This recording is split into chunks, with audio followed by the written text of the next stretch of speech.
Friends, countrymen, fellow degenerates, welcome back to this episode of Bets and Buds. We're the Buds helping you cash your bets. I am Jason Smoking Token. I'm Bobby Light. Welcome back, everybody. Welcome to this edition of Bets and Buds.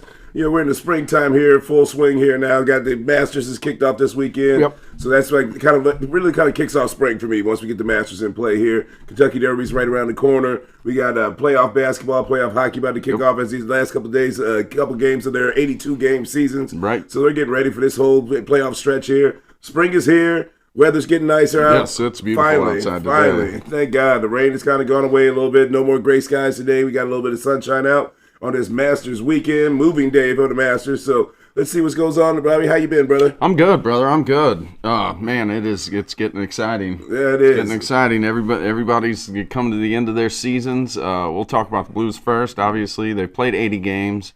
They have a 3-point lead over Calgary now because Calgary beat Minnesota last night. Oh, yeah, I did see that. So Minnesota and the Blues are tied in games and points right now. Nice. So it's up to the Blues. They've at least got to win one of these last two games. Got to beat the Kraken tonight. Got to beat the Kraken tonight. You should beat Utah, but, man, Utah always gives them fits. Yeah, you know, it's weird. Sometimes those lower-level teams, they always seem to play down to them a little bit. And we'll see what happens. I mean, they kind of look like a different team without Dylan Holloway, They too. do. I was just about to bring that up with the Dylan Holloway injury. They're just not crashing the net. Yeah. They don't have that net front presence right now. The goaltending hasn't been great the last few games, but hopefully they figure it out and get the dub tonight. Yeah, got to get that dub tonight. Like I said, hopefully get in the playoffs, get Parayko back. Holloway, we might not have in that first round of the playoffs. It just doesn't look good right now. Yeah, it doesn't look good. Parayko, they're talking about coming back for the last game of the season against Utah. So, I mean, but it hasn't been the defense that's hurt us the last two games. It's been a team effort, without a doubt. Right.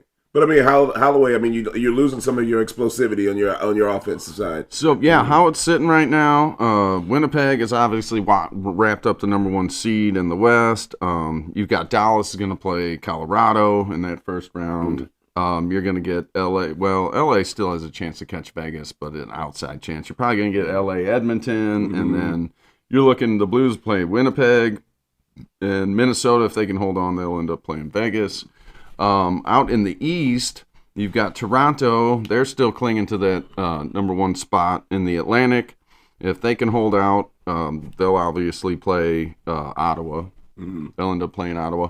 Montreal can clinch the last spot with another victory tonight. So, it's coming down to the wire here. I really didn't think it would be this close with, 12 wins in a row. Oh, yeah. Then, they're cruising, and all of a sudden you've lost 2 in a row. But they had to do that just to climb back in it. And it does. There's not a good feeling around the team right now. Yeah, it's just going to be one of those things they just have to break through. Like I said, they get that win tonight, they're pretty much they're they get the win tonight. They're pretty much set. Calgary would have to win out, and Minnesota would have to obviously climb above you. You're looking at like a 75% chance, I believe, right now. So I mean, it looks good. We got to get some playoff hockey back here. So hopefully, keep fingers crossed that they win and beat the Kraken tonight, finish off the regular season, and then let's go Blues. Yep, let's go Blues. So moving on to the Cardinals, they actually got a shutout victory last night. Yes, they did, 2-0 against the Phillies. A 3-hitter actually. Yeah. Palante only gave up 2 hits, 7 strong innings too. Palante and Fetty have looked really good. Sonny Gray hasn't looked bad either. It's just the rest of the pitching staff has been very. That bullpen's been absolutely horrendous. The bullpen's been brutal, and you know how I feel about Liberatore. We've talked about that in the past. I'm just not a big fan of his. In the starting line. Well, even as a long reliever, I'm not a big fan of his. He hasn't shown me anything to really impress me. Well, and the fact that we traded Randy Arozarena for him. Yes. I mean, he's always going to get that held against him, and as he should, because we got fleeced in that deal. Yeah, absolutely. Him and Adolis Garcia. Every time I see Adolis Garcia for the Rangers. For the Rangers. Yeah, he's another one. Every time I see either one of them, I'm like, man, that's your outfield right there. That's your corner outfield. You think of imagine those guys on the corner, and you got Lars in the middle. Like right now, you'd be set. You could put Walker at his natural position at third base if you could actually dump Arenado. Even though Arenado's playing fine. Arenado's had a good season. He's had a good season so far. Actually, I looked the other day. The Cardinals are actually up in the top 3 in offense in most offensive categories. That offense is stacked. And I mean, that's without Contreras even hitting. Yeah, exactly. I mean, they've had like 10 hits almost.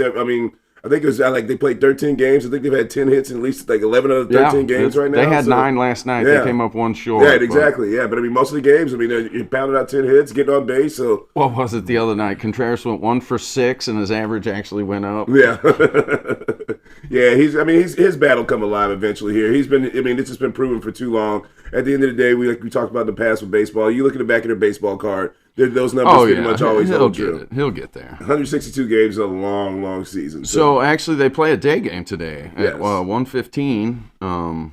I'm not even sure who's starting today. Let's see who started. Palante last night. Last night. So we might have. Is it Fetty's turn in the? No, because he just went the other day. Yeah, he just went the other day because they pulled him in a perfect game. Yeah, they pulled him with a perfect game no-hitter going on. Which is that's where the analytics side of sports really drives me crazy now. It's ruining baseball. It really is. It's ruining all of sports, in my opinion. I mean, because you get too much over analyzation of like this. I mean, as opposed to using the human feel, momentum, and all that stuff that goes on within a game.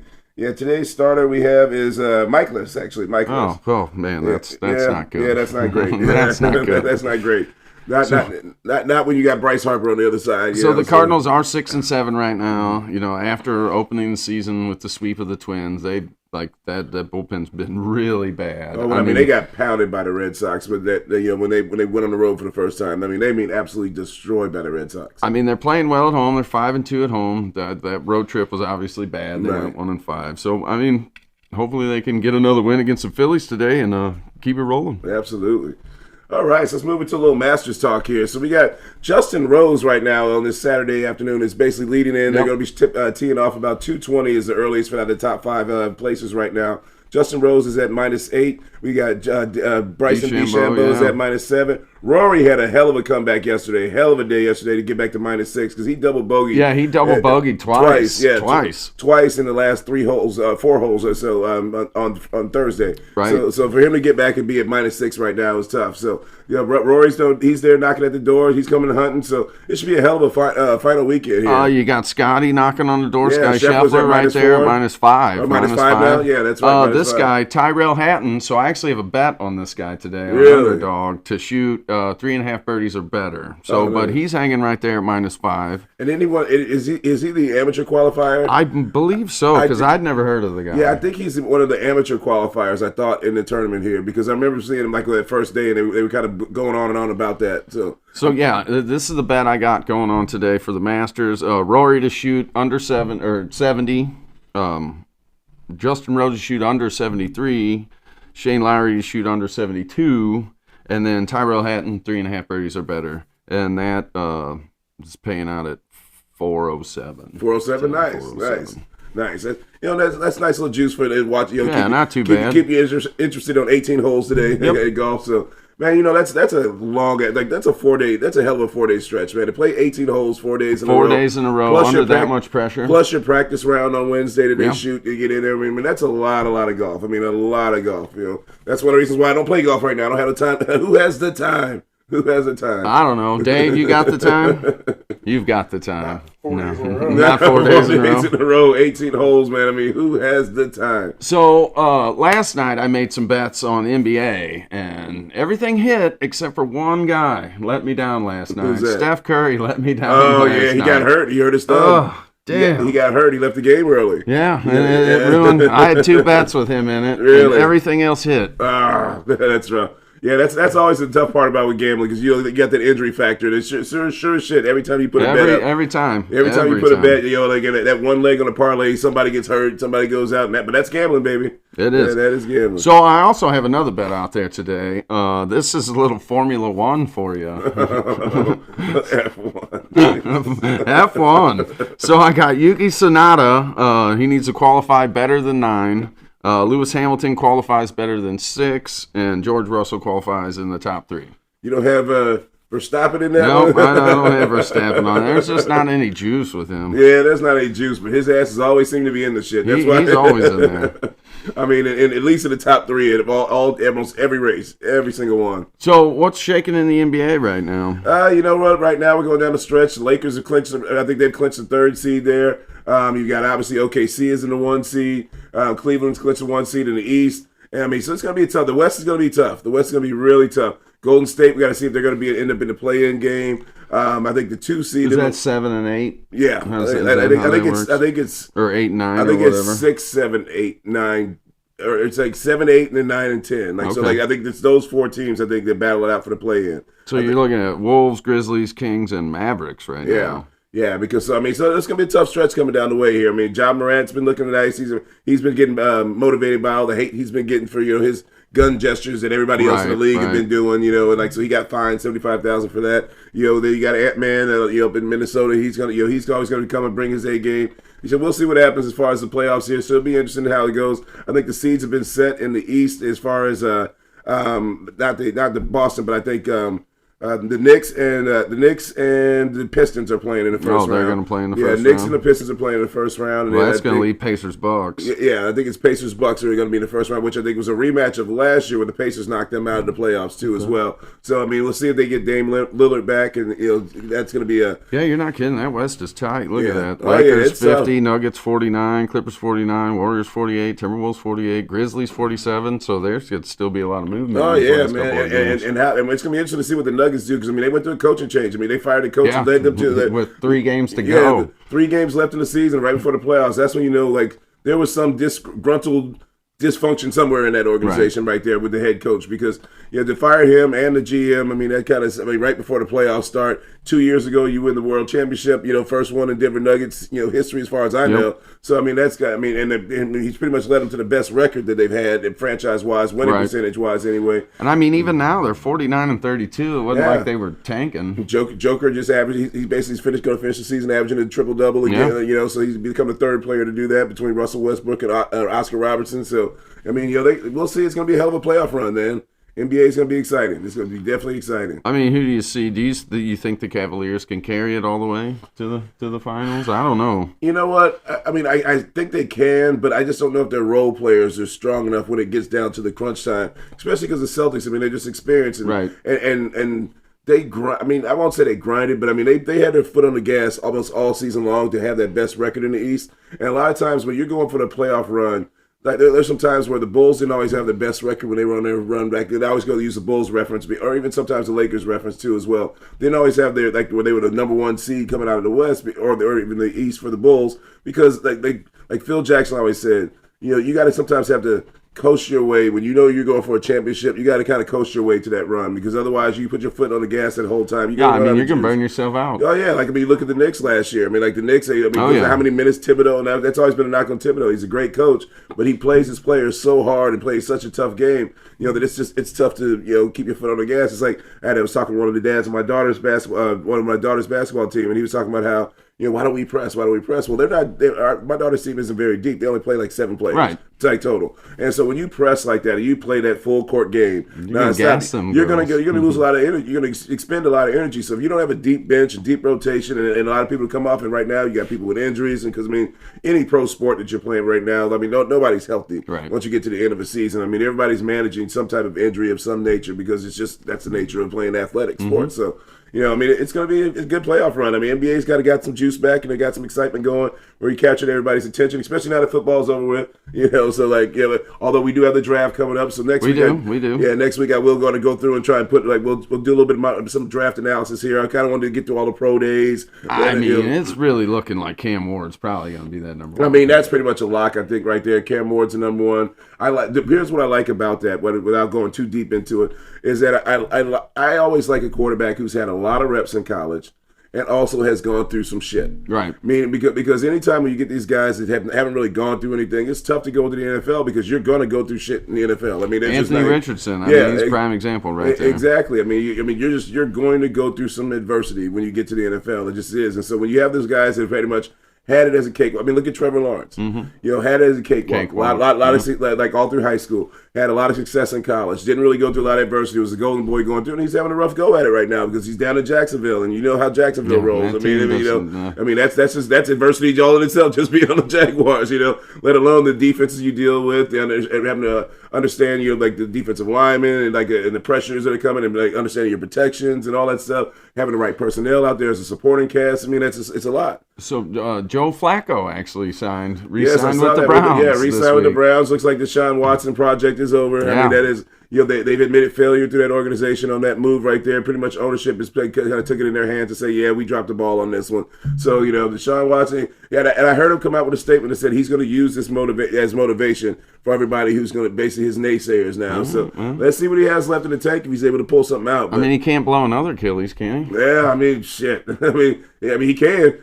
He can. Obviously, he did twice in less than 6 months. So. That's going to be rough. So we know we're not going to see him next year. Right. The year after that, so let's see.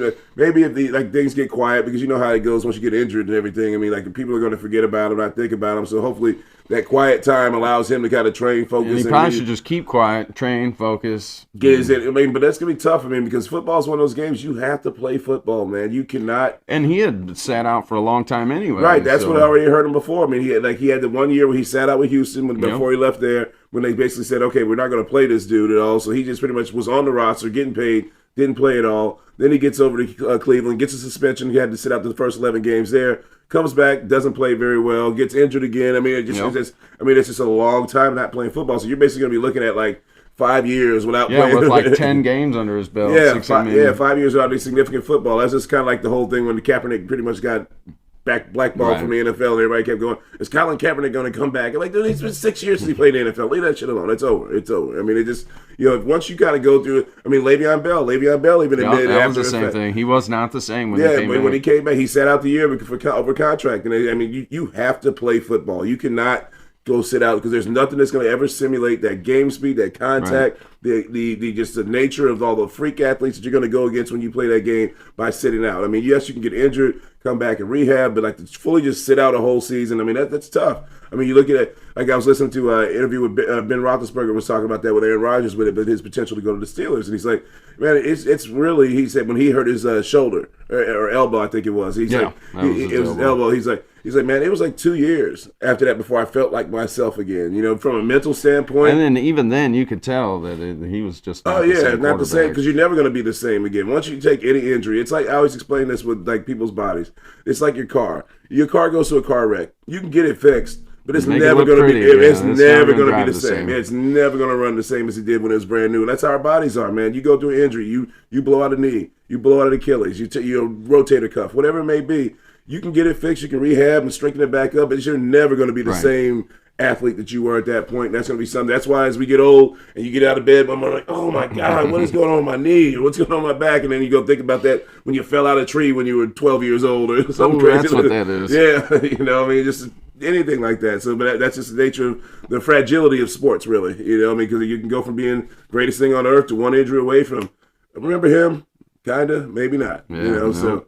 Yeah, all right. Right now, actually, we should have brought this up earlier, but Rory's actually the favorite to win. Well, Rory is the favorite. 320. Yeah, I think him and DeChambeau, have the closest odds to win right now. DeChambeau's plus 330, and then you got Scheffler at 360, and then Rose actually at plus 800. Yeah, because I think everybody's kind of waiting for the wheels to fall off on his hot start, because he had a great first day. Yeah. -7 after the first day, and so he held on, went one under yesterday, so, but I think everybody's kind of waiting for the wheels to fall off. It's going to get, today is probably going to be pretty brutal. That's why they call it moving day. That's why they call Saturday moving day of the Masters, because, you're going to see it, because that pressure starts to mount, man. That's a lot of pressure when you're sitting there. Golf is already just an impossibly hard game. And then you put the pressure of all those people watching, and being in and especially at the Masters, because that's one place on earth that no cell phones are allowed at all. Right. So you got everybody's full eye attention on you, and those greens are sick. Oh yeah, especially the whole movement. That's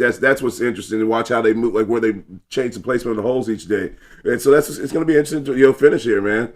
I think it's going to be exciting. All right. Yeah, so that's all I got for today. That's all I got today. Yeah, let's go get out and enjoy some of this beautiful weather. Director Dave, you got anything you want to chime in with? No moto. Yeah, I knew that was coming. Where's the MotoGP this weekend?